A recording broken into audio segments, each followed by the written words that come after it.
We know that we want to win in 2016. So here's what we took out of this speech. In the past 2 elections, we ran moderate candidates and we lost. Listening to this message from Bill Whittle, the key to winning the next election is going to be with all of us. We need to promote our conservative candidates. We need to stop apologizing for our successes. On the plus side, we need to be certain of getting a strong conservative on the next ticket, and let's see what happens. If we lose that next one, we need to be very, very, very worried. We have lots to do, but again, on the plus side, with hope and faith, those are much stronger than pessimism and defeat. Now, speaking of, what's that? Here's a monster. Speaking of worried, who watched the Hillary shuffle in front of Congress on Benghazi? I mean, was that the most entertaining thing you've ever seen in your life? I don't know about the rest of you, but I haven't seen a bigger love fest since Woodstock. Oh, Queen Hillary, you're the best. Oh no, you're the best times 2. No, Your Highness, you're the best times infinity. Please, gig. Like some of us here, don't you think they missed the point? Here's what those hearings should have been asking. Excuse me, Madam Secretary, yes or no? Was Benghazi a terrorist attack? Yes or no? Did you personally have any contact with the ambassador in any manner when more security was requested? Names, please. Who denied that additional security? Specific names. Who gave the order to blame the video? Specific names. Who ordered our UN ambassador to hit the Sunday talk shows and blame the video? Yes or no? Do you regret making the taxpayer-paid apology infomercial that was shown in the Middle East, where you reminded all of those countries about how awful and insensitive we are and our country is? Madam Secretary, for all the good things that you may have done, or that you think you may have done in your position during this first administration, you flushed it all in the name of politics. 4 brave and defenseless Americans died on your watch, and you have participated in the cover-up. To paraphrase Senator Rand Paul, if I had been president and you were my Secretary of State, I'd have relieved you of your post. And to all of this, her response would have been, what difference does it make? So now to crust this cupcake, we've approved a new Secretary of State, the haughty John Kerry, in Russia's words, who, by the way, served in Vietnam. The same haughty John Kerry who lied about his service in Cambodia. This is the same haughty John Kerry who threw his military medals over the White House fence in protest. This is the same haughty John Kerry who called his fellow soldiers women and baby killers. This is the same haughty John Kerry who registered and stored his own yacht in another state in order to avoid taxes. While the 2012 presidential candidate was berated and mocked by his wealth from the left, did you hear any criticism of the haughty John Kerry's vast wealth, I ask you? This is our new Secretary of State, so let's all welcome him with open arms. And I've just started with my rant, so for now I better stop. I'm going to get so mad I'll throw a shoe at it. So we're going to move on to our announcements real quick here. Another idea that was approved at our last business meeting were handouts that you've been given tonight. And this will give you handy details about this and perhaps future meetings. Please feel free to keep it and share it with a friend or a relative in hopes of encouraging more support and attendance. Please accept this as our offer of a little cup of tea. For those of you who deem yourselves technically challenged, we have a special class designed just for you. Who's got a smartphone or laptop? Yay? Hold your hand up. Okay. Even if you don't, no big deal. We have a class that's designed just for you.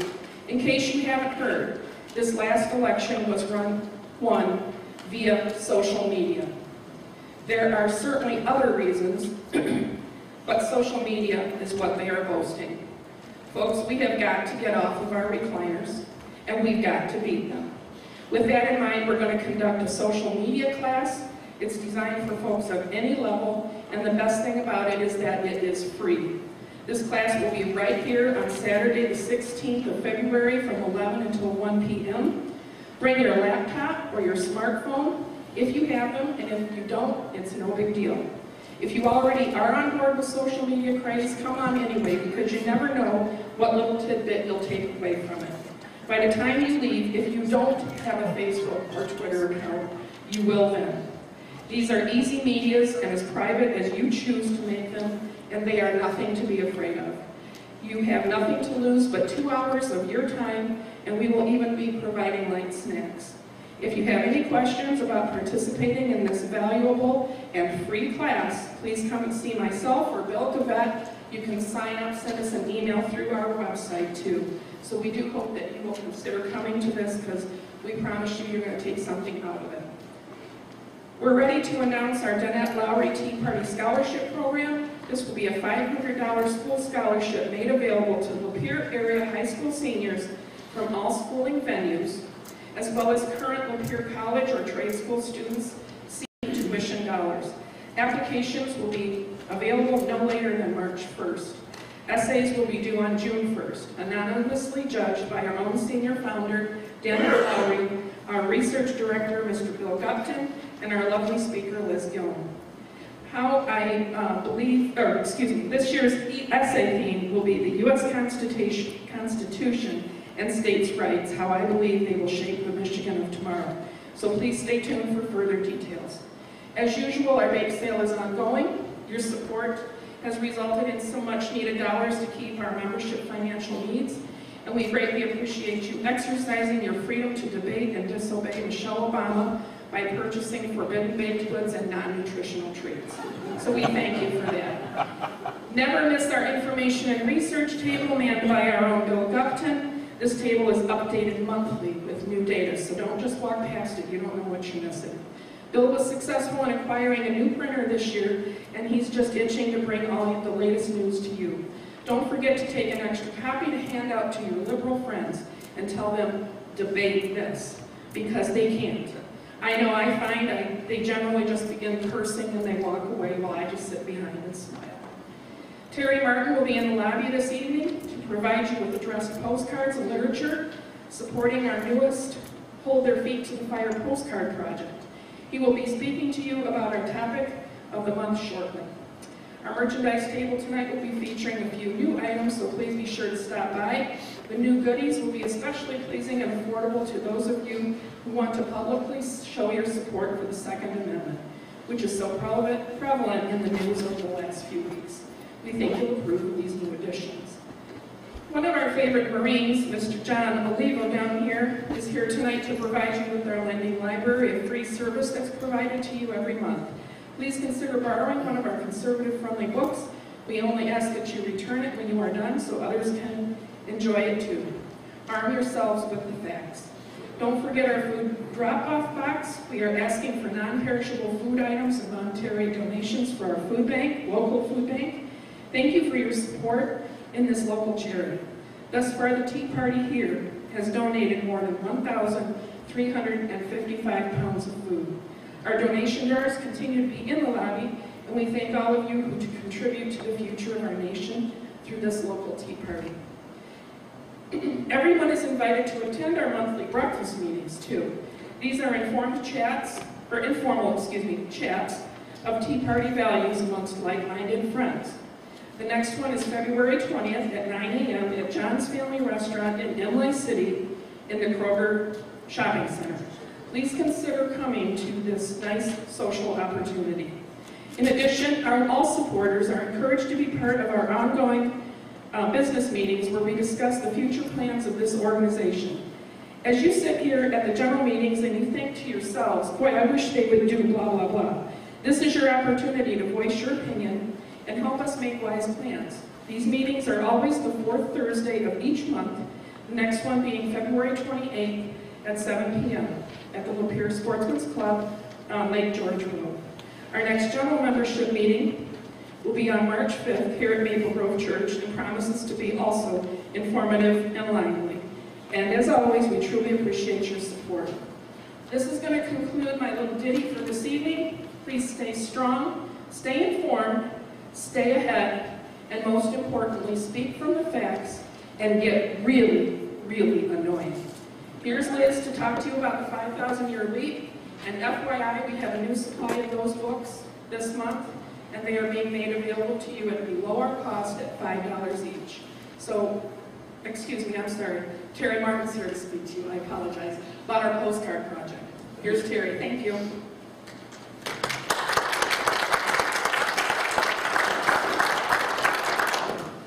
Good evening. How's everybody tonight? We've actually got 2 items to talk about tonight, so this is going to be a big night in terms of what we're talking about. This is the first time we've tried to do 2 of these things, but both of these things are really important issues, and we wanted to get into this as soon as we could.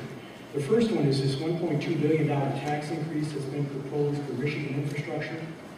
On January the 16th, Michigan Governor Rick Snyder, in his State of the State address, proposed a $1.2 billion tax increase to fund Michigan's ailing roads for infrastructure. That includes roads, bridges, and harbors, I believe. The governor presented the increase as a form of user tax. In other words, Michigan residents should be willing to fund the $1.2 billion project because they use the infrastructure throughout the state daily. Studies have shown that if the money is not found to repair or replace the damaged roads and bridges, that by 2020, about 65% of Michigan roads will be in poor condition. And the governor has argued that we need to invest more in the roads. It's time. This is about the future, not about what it's going to cost us in terms of dollars. I don't think anybody would say that we don't have some bad roads in the state of Michigan, bad bridges. The question really is, how are we going to fund them? Is increased taxes the best way to do it? Right now, that's what they're looking at. There's 2 funding options currently being looked at by lawmakers. The first would raise the state's tax rate, that would be sales tax, from 6% to 8%. The extra money raised, that's that 2% increase, would be dedicated to funding Michigan infrastructure.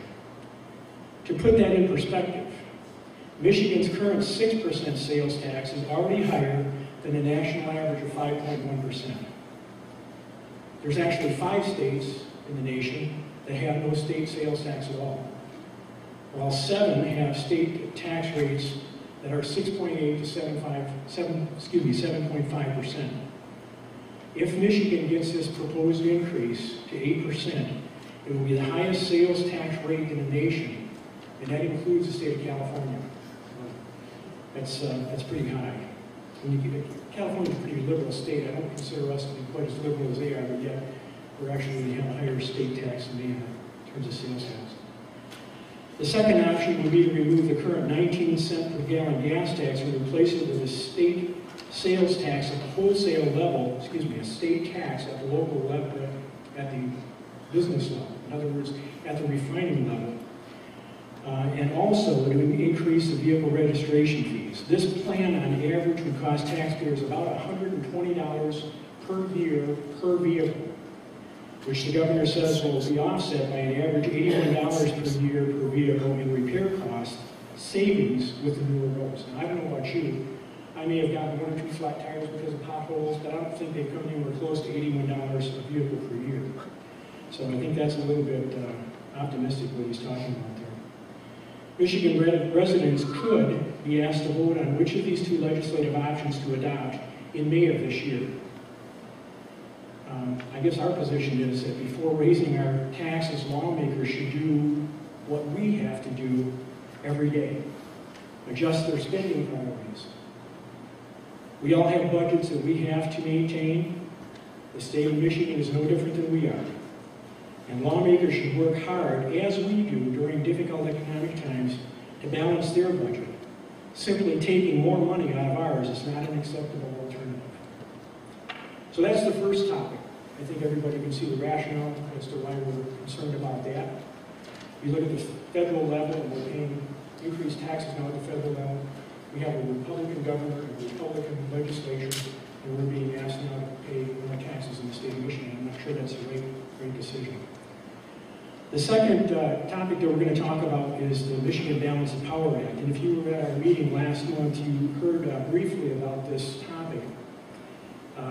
the Lapeer Tea Party in January asked Senator Phil Pavloff and Representative Kevin Daley to sponsor, as a legislative proposal to their fellow lawmakers and state attorneys in Lansing, this legislation, which is entitled the Michigan Balance of Powers Act.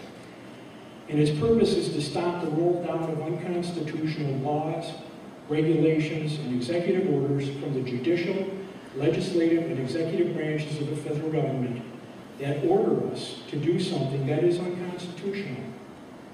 Simply stated, this legislation would enforce the 10th Amendment to the U.S. Constitution from a state level, since it obviously doesn't mean much to the bureaucrats in Washington.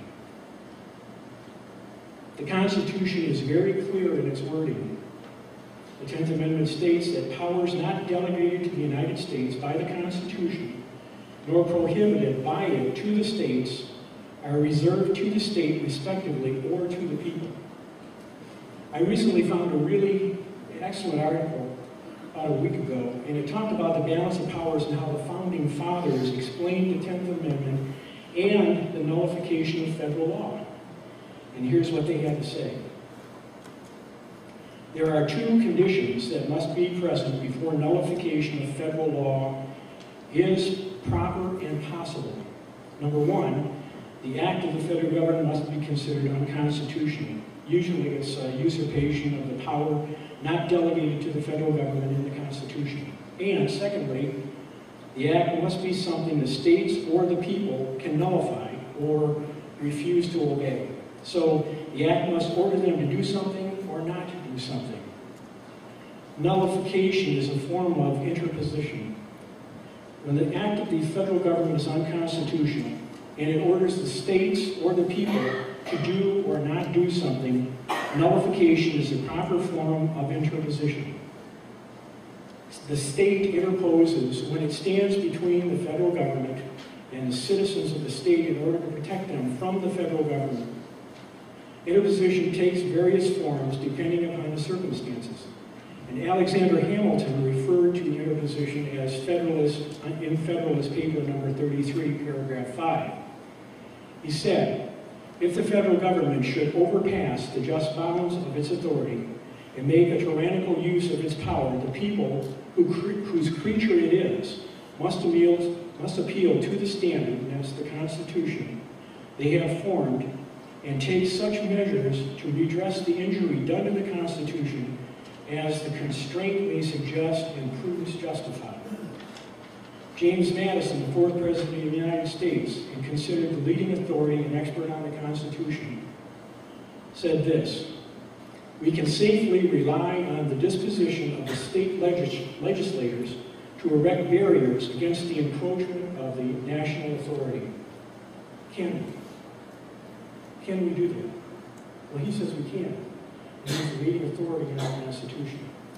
In other words, it was anticipated by the founders of our country that state legislatures would erect barriers against the overzealous acts of an out-of-control federal government.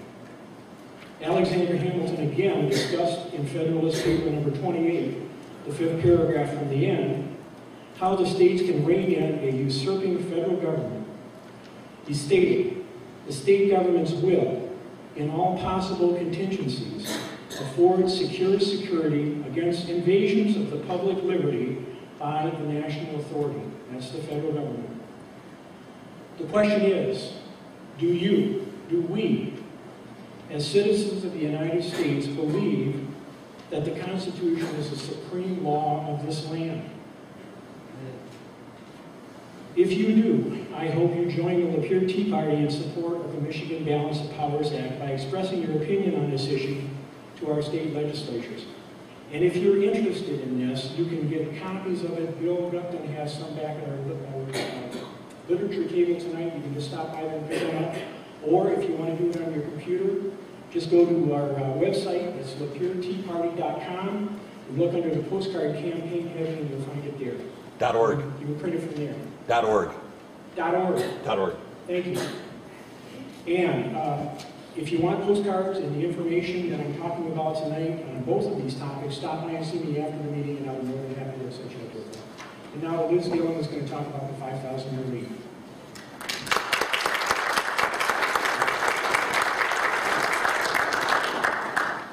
Good evening, everyone. We're glad you joined us tonight. If you've been following along over the past few months, we have gone step by step through this book, The 5,000-Year Leap, and it has been a very informative process. And the reason that we're doing this is because the truths that were self-evident when our country was founded are the same truths that are steadfast and unmovable today. And so they haven't changed, and the reason that there were patriots then are the same reason there are patriots now, and you are obviously some of them. So if they were true then and they're true now, then we're going to hold steady and we're going to empower ourselves with the knowledge of them. So this evening we are on Principle 23, and we're going to go quickly through this. We don't hold these values because they garner votes, in case anybody was wondering. We do this because it's right. And when everything settles and the smoke clears, we will still be right. All right? So that's what you can go to sleep with peace tonight, no matter what the rest of the world is screaming, and they want to make you think you're crazy, and you're not. You're right. All right? So let's just feel good about that. All right, you can get these books in the foyer. We're giving them for a great price of $5 each, and I would highly recommend you get it and read it. A free society cannot survive as a republic without education. The English colonists undertook something no nation had ever tried, the educating of a whole people. They had a sense of manifest destiny and needed to prepare themselves for this unique role. John Adams describes the beginning of public education. He said, back in 1647, the legislature of Massachusetts passed a law requiring every community of 50 families to set up a free public grammar school to teach reading, writing, ciphering, history, geography, and Bible study. Also, every town of 100 or more families was required to set up a secondary school of advanced studies to prepare boys for Harvard. Notice the people were responsible for setting up the schools. The government didn't come down and impose themselves on each community. They did it. It was from the ground up. Important point. John Adams stated that this was to have knowledge diffused generally throughout the whole body of the people. They have a right to that most dreaded and envied kind of knowledge, the character and conduct of rulers. And that is what they proceeded to do. The important part that they invested in was the local school boards, and this is how they kept things up to par. John Fiske spoke of this. He said the success of this educational effort was due largely to careful selection of highly conscientious people to serve. Fiske stated these school boards were of great importance. Members served 3 years, elected at different years, visited each school monthly, reported back to the community yearly, decided textbooks, teacher candidates, issued teacher certificates, and it was very important. One of the things that this book talks about is it contrasts the European school system with the American education, and some interesting things were Europe had a 2% educated population versus the US at this time was nearly 100%. It really influenced the culture of our nation in its inception. Europe had a few privileged. The US had all their children educated. Europe had specific topics. The US covered all the fundamentals. So it was a major step forward. If you think back to the Dark Ages, it was when people were reading that it brought the Enlightenment. And so think of what light was infused into our population through education. It was very powerful. And what it did was it bred leaders. And we were blessed with wonderful leaders in the beginning of our nation. Alexis de Tocqueville, he spoke of American education when he came to the United States and studied our population. And here are some of the things that he said about it. He said, you must look at Anglo-Americans with two views. If he singles out only the learned, he will be astonished how few they are. But if he counts the ignorant, the American people will appear to be the most enlightened in the world. In New England, every citizen receives the elementary notions of human knowledge. He is taught, moreover, the doctrines and evidences of his religion, the history of his country, and the leading features of its constitution. De Tocqueville points out that as the visitor advances to the west or south, the instruction of the people diminishes. Nevertheless, there is not a single district in the United States sunk in complete ignorance. Additionally, he states about these pioneers, everything about him is primitive and wild, but he wears the dress and speaks the language of the cities.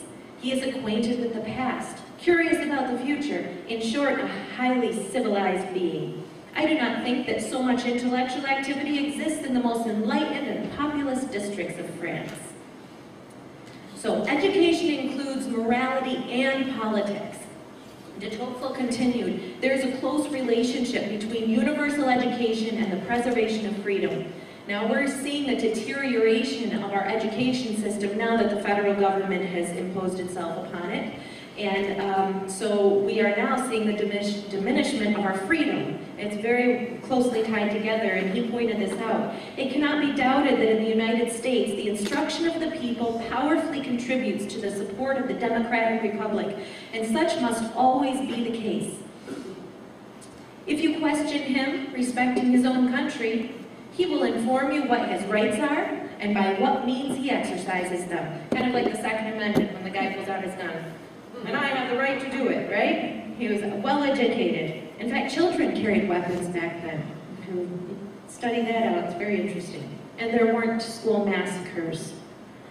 He will inform you what his rights are and by what means he exercises them. He will be able to point out the customs which obtain in the political world. The American learns to know the laws by participating in the act of legislation, and he takes a lesson in the forms of government from governing. De Tocqueville said, in the United States, politics are the end and aim of education. Even young people were trained in the Constitution. Arthur Stansbury wrote Catechism on the Constitution in 1828, and it contains questions and answers for children on the Constitution. I don't think that that happens the same today, so it's up to us to train our children in these things. In 1843, Daniel Webster stated, and whatever may be said to the contrary, a correct use of the English language at this day is more general throughout the United States than it is through England herself. Not only did the Bible contribute to the linguistic habits of the people, it provided root strength to their moral standards and behavioral patterns. Today, we no longer permit Bible reading in schools. The Founding Fathers would have counted this a serious mistake. Next time, we'll be talking about the 24th principle of free people will not survive unless they stay strong. And I really hope that you come next month. Even if it's just to hear this, it will be very good, and I hope that you join us. And tonight, now that we have gotten through these details, we are pleased to bring you our speaker, Scott Hagerstrom. Scott was named State Director of Americans for Prosperity, Michigan in June 2008. His 16 years of experience includes directing legislative, political, and grassroots strategy for Michigan's leading free market legislators. Scott learned the importance of free market policies early on when his family was forced to move from downriver Detroit to rural southwest Michigan to Indiana in pursuit of economic opportunity. Scott worked his way through high school and college, earning his Bachelor of Arts in Political Science and Michigan State University and a Juris Doctorate from Thomas M. Cooley Law School. Scott and his wife Amy are the proud parents of 4 children, Mackenzie, Dagny, David, and Amelia, and I'd like you to see a short video so you get just a taste of what this man has been participating in recently.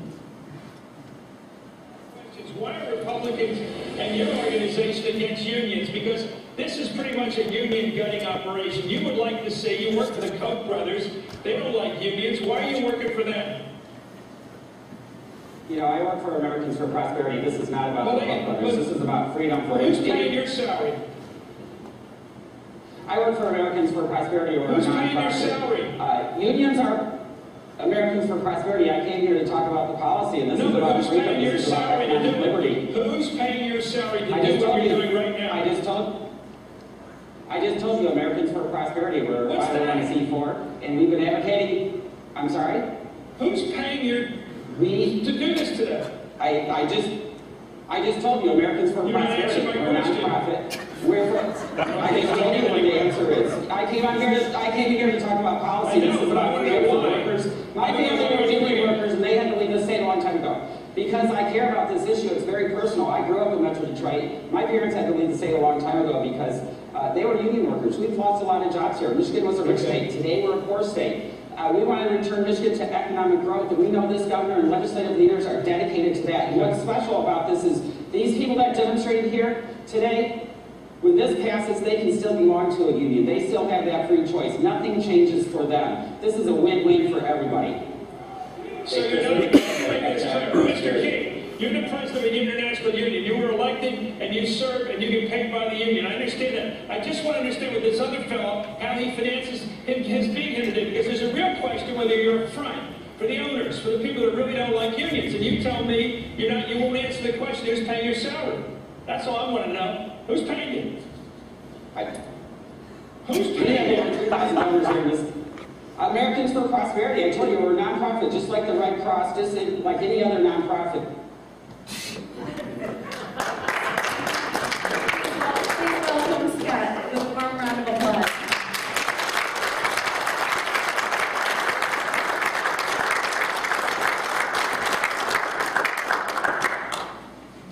Hello. I never watched that until just now. It's a little awkward because there's a delay and you can't see it, but it did make the Blaze's top 6 Chris Matthews videos of the year. I want to talk to you a little bit about Americans for Prosperity. How many people here are familiar with Americans for Prosperity? Who's not familiar? Okay. And I have a PowerPoint which will come up shortly. But Americans for Prosperity was founded back in 2003. It came out of Citizens for a Sound Economy. And the Michigan chapter was founded back in 2007 with about 346 activists. Today we have over 87,000 activists across the state of Michigan. We're a grassroots organization dedicated to free markets and limited government. And we believe that's the way to bring about economic liberty and prosperity to the state of Michigan and to the whole country. We have over 2.2 million activists across the country and growing every day because we believe we are a center-right nation. But if we band together for the causes that we believe in, we can affect change. Just like the left has been doing for many decades. We're very late to the game, but we're trying our best to catch up. And we can have victories. We saw when Obama was elected, they had the White House, they had the U.S. Congress, the House and the Senate, and what were their top priorities? Well, healthcare was one, but they passed a very messy bill. Cap and trade and card check. Even though they controlled all the levers of government, they got one, and the one they did get was very, very messy, and it's subject to challenge. We lost the Supreme Court decision last year, but there's more Supreme Court decisions coming down the road. Let's see. It's, for some reason, it's not taking, Scott. Okay. This time. Well, as he works on getting that together, a couple things the liberals have told us over the years. Cap and trade. This is going to come back with a different name. We've heard the president talking about this. Global warming, climate change. They're going to come back at this with a different name. What's interesting is Fox News just reported on February 1st that the UN is finally admitting that solar activity may play a significant role in global warming. Now it's buried in Chapter 7, but that was a Fox News report a while back. Another issue, how many people like their iPhones and their technology? Okay. Well, I ask you all to challenge liberals to lead by example. CNET reported last September, and CNET is not a conservative organization, it's owned by CBS, reported that rare earth minerals that are necessary for color screens, glass polishing, foam circuitry, speakers, and anything that vibrates like your phone, to have any of that technology, we need rare earths. And to get rare earths, you need mining, lots of mining. So anytime a liberal tries to come at you with this, you know, we have to save the planet, see, good idea. Why don't you lead by example? Give up your iPhone, give up your computer, give up those modern day luxuries. The last thing, overpopulation. How many people have heard, oh, we're going to overpopulate? There's way too many people. Well, Slate magazine, online magazine, created by Michael Kinsley, who was on Crossfire versus Pat Buchanan many years ago, created Slate, and it's now owned by the Washington Post, certainly not conservative. And the Wall Street Journal recently published an article by senior writer from the Weekly Standard, Jonathan Last, about the coming baby bust, not only in this country, but around the world. 97% of the world's population live in countries where fertility rates are declining. You need a 2.1 babies per woman, per couple, to replenish the population. In America, it's 1.94. Among the middle class, it's 1.64. In China, where it's forced, it's 1.54. Brazil, 1.9. Mexico, it's right up replacement, about 2.1. So they estimate, under current trends, within about 200 years, the world population could drop to less than 1 billion people. So I tell you that because, again, the liberals are teaching our kids and teaching us one thing, when in fact something else is actually happening. I can get to my program here. I like this quote here. I don't know if you've seen it before, from Thomas Sowell. I've never understood why it is greed to want to keep the money you've earned, but it's not greed to live off of someone else's hard-earned dollars. Okay, where do we go now? Lots happened in the past couple years, and I talked a little bit about AFP. And this was me a couple weeks ago in Arizona. We don't take on guns, we don't take on social issues, we don't take on immigration, we don't take on foreign policy issues. These are issues that myself I care about, but we found our niche with limited government and economic liberty. So that's what we focus on. There's a lot of other great organizations like Right to Life in Michigan, the NRA, Gun Owners of America, but some of the things that we can teach you at AFP, you can always take those lessons learned and apply that to other issues that you care about. Before I show the next video, I gotta warn you, we bleeped out a word, so I don't want to offend anyone before it's coming. But this, Andrew Breitbart, how many people know who Andrew Breitbart is?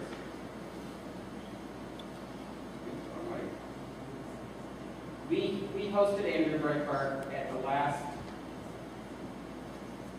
practices to try and get those with whom they disagree to shut up. And the Tea Party movement, Sarah Palin, Michelle Bachmann, Alan West, and all the people that have gone out there against the mainstream media and say, you're going to call us racist, you're going to call us potential Timothy McVeigh's, you.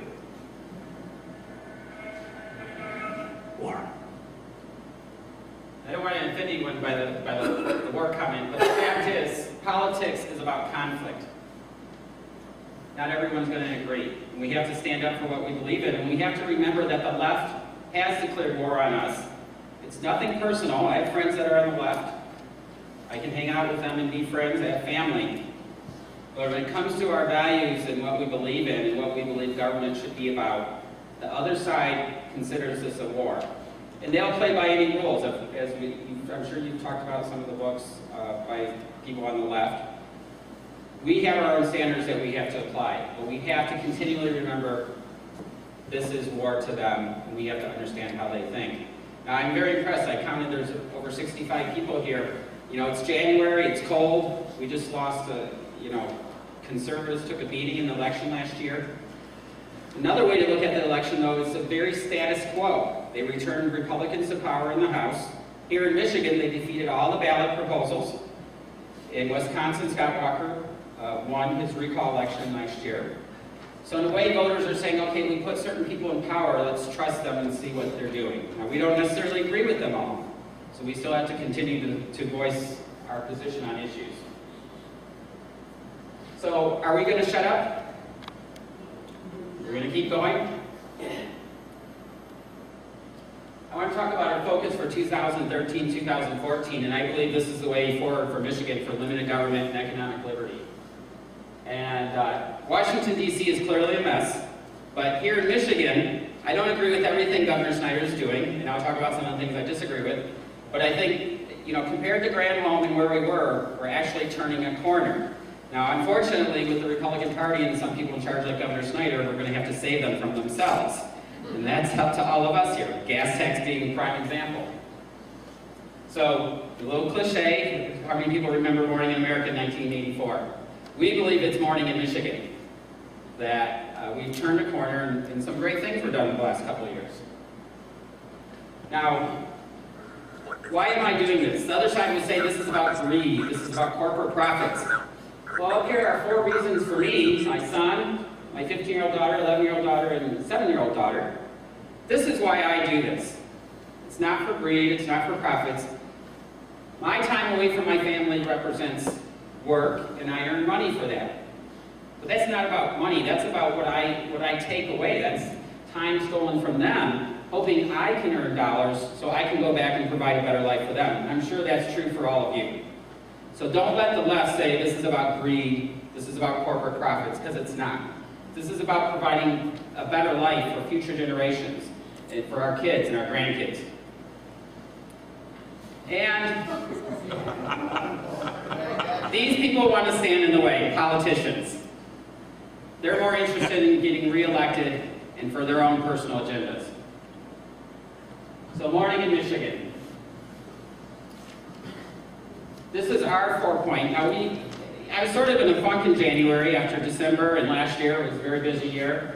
We really sat down and at AFP we talked to activists and we're like, what do we need to do? We have limited resources. What strategies can we employ? Now we send emails out, and every time legislature does something bad, we don't send you an email. You'd be taking my name in vain and saying, go away, and you just give up, because they do a lot of bad things. So we need to focus how we can strategically make a difference. And for us, it's protective reforms that have happened over the past few years, eliminate the tax on work, cut property taxes, and reprioritize spending. Protect what reforms? They cut the business tax. Did I like that they raised income taxes? Made a Granholm temporary income tax increase permanent? No. But they did cut business taxes, and that had to be done. Workplace freedom, right to work. Absolutely a key piece to the puzzle to return Michigan to prosperity. Personal property tax reform. Next summer on the ballot in August will be personal property tax reform. Michigan is the only state in the Midwest that has personal property tax. This is a tax on equipment, anything that's not real or screwed down to the building, like these chairs. Personal property tax is paid by businesses. That will be on the ballot next year in August. Transparency. They passed vital transparency reform in December that will require that all state spending go on our website so you can see how your government is spending your money. Education reforms. We saw a lot of great reforms. Cider schools, charter school reform, teacher tenure, and others. These are vital to turning Michigan around. And there are a lot of other reforms, but we see these as the 5 key ones that happened over the past 2 years. So, this was the Capitol, December 11, 2012. A lot of angry people there. And listen to this. This is Representative Doug Geis. He's a Democrat from Taylor. This was December 11th.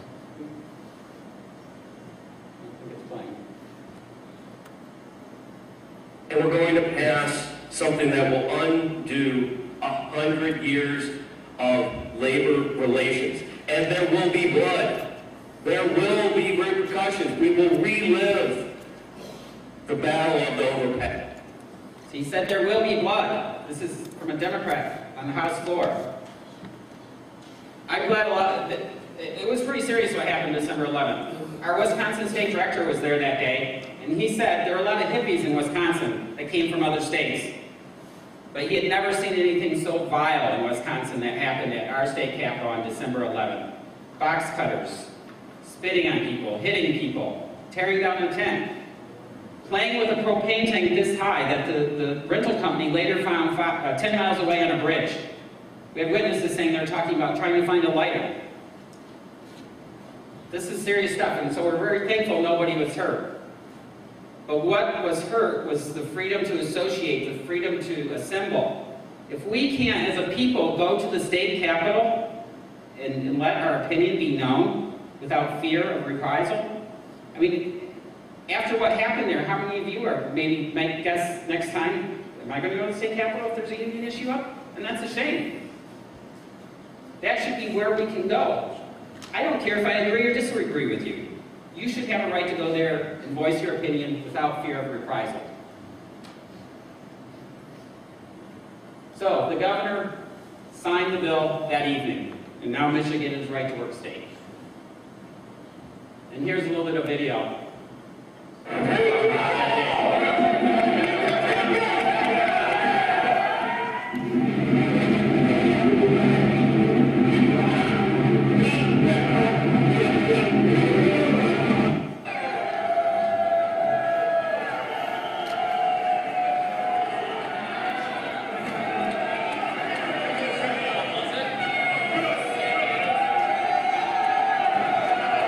Nearby, an angry confrontation breaking out. Union protesters apparently storming the tent. There's over $50,000 in damage. Conservative groups like Americans for Prosperity, tearing it down and then going after some right-to-work supporters. And Allison, here's what's left over. So I think does everyone agree with the right-to-work issue, freedom of work? Anyone disagree? Okay. You know, this is a fight that's going to go on for the next 2 years. And here we throw some numbers up of what the unions. 97% of this money goes to Democrats and 100% of it goes to liberals. And all we're saying is if a union, we're not even telling unions they can't do this. We're just saying you can't force someone to belong to your organization. Share of population, 40% are in right-to-work states, 60% not. Share of new jobs. Mark Perry from the University of Michigan, Flint, economist, pointed out that 72% of all new jobs since the end of the 2009 recession were created in right-to-work states. Job growth. Up in right-to-work, down in forced unionism, 2000 to 2010. Real personal income growth. Higher in right-to-work, lower in forced unionism states. Population growth. So we see statistic after statistic why this is the right thing to do. But when you get right down to the basics about it, this is about freedom, personal freedom. Should anyone be forced to give their hard-earned money to a private, third-party organization in order to keep a job? Our answer is no.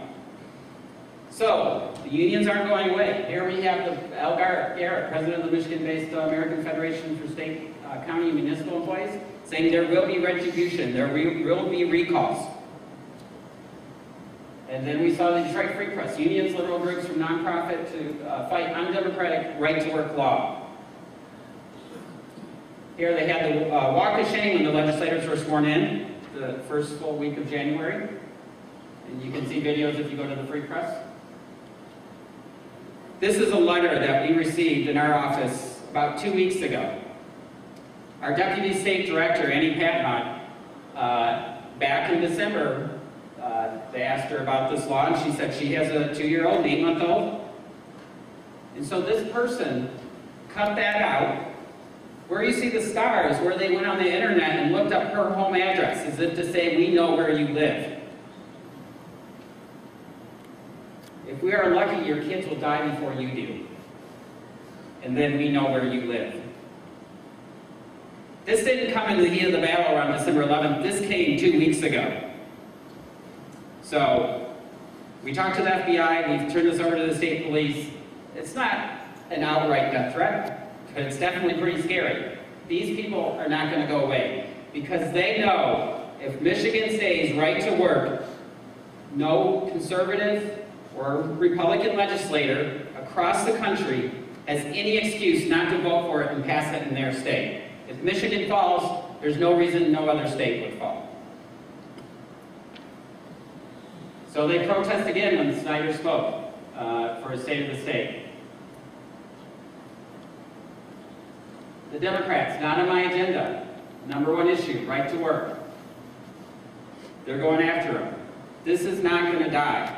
This is our #1 battle cry to defend Michigan against repealing of right to work, through recalls, through educating people about how great a policy this is, and thanking legislators that voted for this, and thanking the governor. And also, if they put it on the ballot next year with an initiative to defeat that ballot initiative. Remember, 100% of their dollars go to organizations that are against everything you stand for.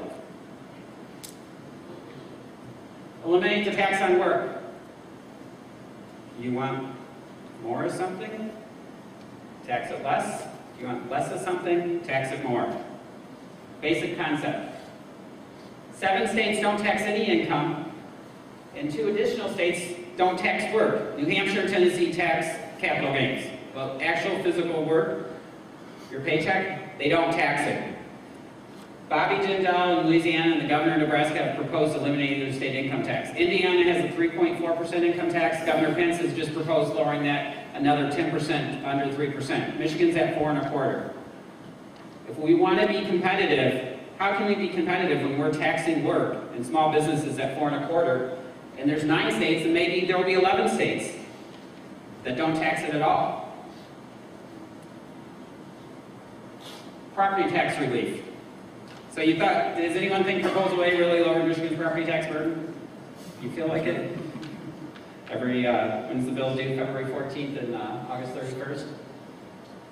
This is from the Tax Foundation. Michigan, 6. This is property taxes on owner-occupied housing as a percentage of median home values. 1.82%. It's the 6th highest in the country. When you look, Tax Foundation, when you look at per capita taxing for state and local taxes, Michigan is the 16th highest in the country. We have high property taxes. We need property tax relief. And reprioritize spending. Our budget's $48 billion, about $3.4 billion. Now, I started to make this mistake, and I worked in Lansing for 15 years in the Michigan House. I say for roads. Well, it's not. The $3.4 billion in the transportation goes to roads and mass transit. We have the 5th highest tax on gasoline in the country. The Tax Foundation reports this every year. Their first report this year said we're 8th. They came back and said, oh, that's a mistake. We're 5th. We were 5th a year ago. USA Today in the fall of 2011 said Michigan state employees are the 15th highest paid in the country. And you look at per capita spending, we're about in the middle of the pack at 29th. I don't have all the answers of where to find every dollar. I believe we need to spend more money on roads, but I don't believe it should come from you. We have 3 pots. We have taxpayers, we have the state budget, which is like education, and then we have roads. If you want to put more money in the roads, you can take it from the people, or you can take it from other areas in the state budget. I'm going to point out a few examples here of why the legislature hasn't even begun to do its job properly, and if the governor's really interested in reinventing Michigan, there's a lot of other places he can look, and not your pocketbook. They're sitting on a $500 million surplus in a rainy day fund. There's a $500 million right there. Here's the chart from the Tax Foundation. Well, that shows us 6.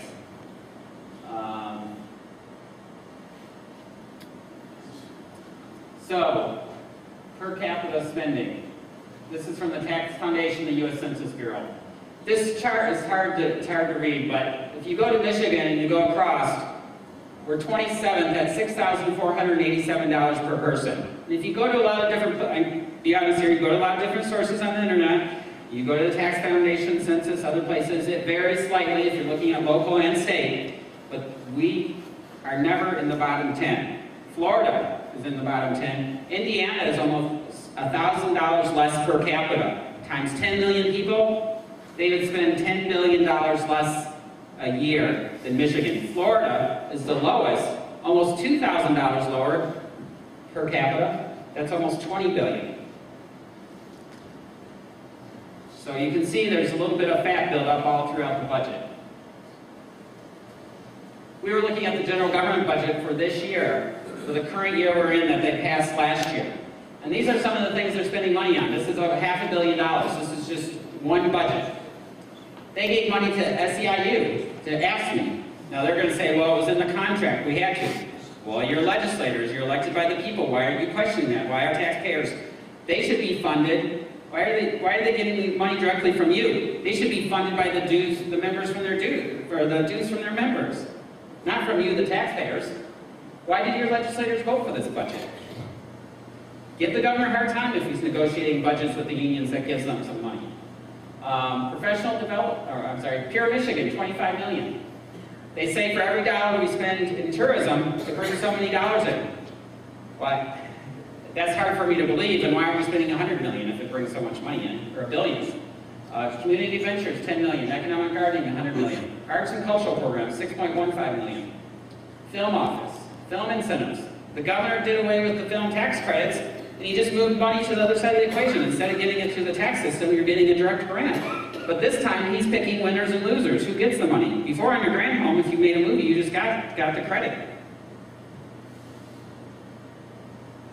Tax compliance, processing, and implementation. If you did away with the income tax and went to more consumption-based tax like Florida, the states I showed you, that's $80 million. This is just one budget out of many. Mackinac Center, prevailing wage. In 2007 dollars, $269 million saved if you repeal the prevailing wage. That just says when government bids out projects, they pay wages based on the market. Should someone in the UP that does a government project be paid the same wage as someone in Detroit? I grew up in a union household. My dad did his apprenticeship at Kelsey Hayes and Romulus. Every recession laid off until he moved to Indianapolis. I understand everyone's trying to put food on the table just like everyone else. And so this is nothing against any individual or any individual trying to provide for their family. But this is what is costing taxpayers.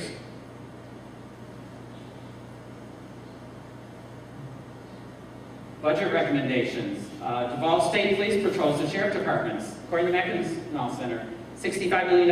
Privatize prisons based on other states, $150 million. $5.7 billion if pension, health care, and other employee fringe benefits provided by all units of government were to match the average of the private sector. Now, they did a little bit of this last year with Senate Bill 7, when they said all government employees had to pay 20% of their health care, but there's a lot of other fringe benefits. When I worked for the House of Reps, I had 5 weeks vacation, right when you started. Is that right? On top of all the paid holidays. We have a full-time legislature, one of only 4 with true full-time legislators. Our legislators are the 4th highest paid in the country, at over $71,000. They get a $10,000 expense account. Divided by 12, they get a check every month and don't have to turn in 1 receipt. They'll say, oh, no, that's not much, that won't solve the problem. But that's the problem. This kind of waste is built up in every department, every agency. Why don't legislators lead by example? Charter schools, $2,200 less per student per year in conventional schools. $3.5 billion. So don't tell me we need a gas tax increase. Tell the governor he needs to stick to his campaign promises and reinvent Michigan and stop coming to you. And on top of this is something that we can team up with liberals, I would think, with. Gas tax is very, very progressive. And someone making a couple $100,000 a year, so I gotta put an extra $20 a week in my gas tank. So the waitress that's trying to put food on the table for her little kids, that's a lot of money. So those are our 4 priorities from AFP that we're going to be looking at the next couple of years. And what can you do? Share information, network on social media and Twitter. I see you're going to have a class in a couple of weeks. If you're not on Twitter or Facebook, I encourage you very highly to get on. Learn how to use it. It's a great tool. Email your lawmakers, call your lawmakers. And any of you that are interested, if you want to come to Lansing, there are a few Tea Party people that come to Lansing on a regular basis. And there's a few others that come occasional. It makes a huge difference just to pop into your legislator's office or show up in committee and say hi to your legislator. It surprises them because they're usually talking to highly paid lobbyists, and to see someone from back home, they really take notice. So if you have the time, if you're retired, if you have time off, they meet. This doesn't make it very easy for working people. They meet Tuesday, Wednesday, and Thursday. They meet about 90 times a year, and they meet in the middle of the day. So if you can come, I will take you around and train you on how things work. You have every right to be in committees, to be outside session, to go to your legislative office. It's your government, you're paying for it.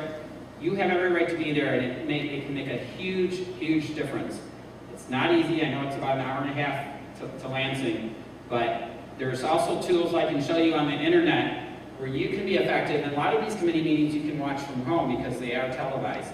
But initially, I'd love to take you around. So if you or anyone you know wants to come, that would be great. So I might have went over my time a little bit, but I wanted to open up from questions and see what your concerns are.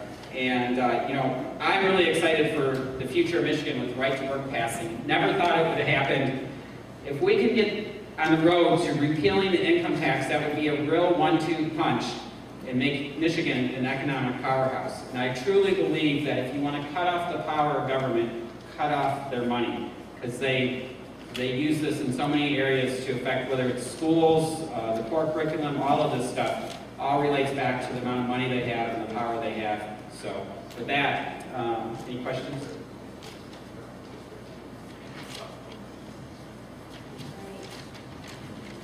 We're going to have a microphone here, and also Bill has one, so we have a question in the back, and if anybody else has a question, they can come up here, or Bill will come to you with a microphone. Hi, pleasure to meet you, and enjoyed your talk very much. Just a couple questions. My name is Bob Glazer. I live up at Mark Ranch in Kirk County. To get a hold of you, how do we do that? Like if we want to go to Lansing? Oh, sure. I have some business cards I can leave. Okay, I can get it after the meeting. That'll work. Yep. And I understand the governor asked the Supreme Court to look at the right to work decision. Do you have any idea how long it might take for them to render a decision? You know, I don't know. I don't know if, actually, I haven't seen if they formally accepted. Okay, I heard he was going to ask, but I don't know if he did yet. He may have asked them, but I haven't seen if they formally accepted because he's skipping a lot of points in the process. I'm guessing he wouldn't do that unless they were very confident of the outcome. The Supreme Court, while they're elected nonpartisan, you guys probably know this, they're nominated at the conventions, excuse me. Right now, with Hathaway being gone, there's a 4-2 Republican majority. Snyder's going to name the next Supreme Court justice to replace Hathaway, so it'll be 5-2. So I believe they'll probably will look at it, and that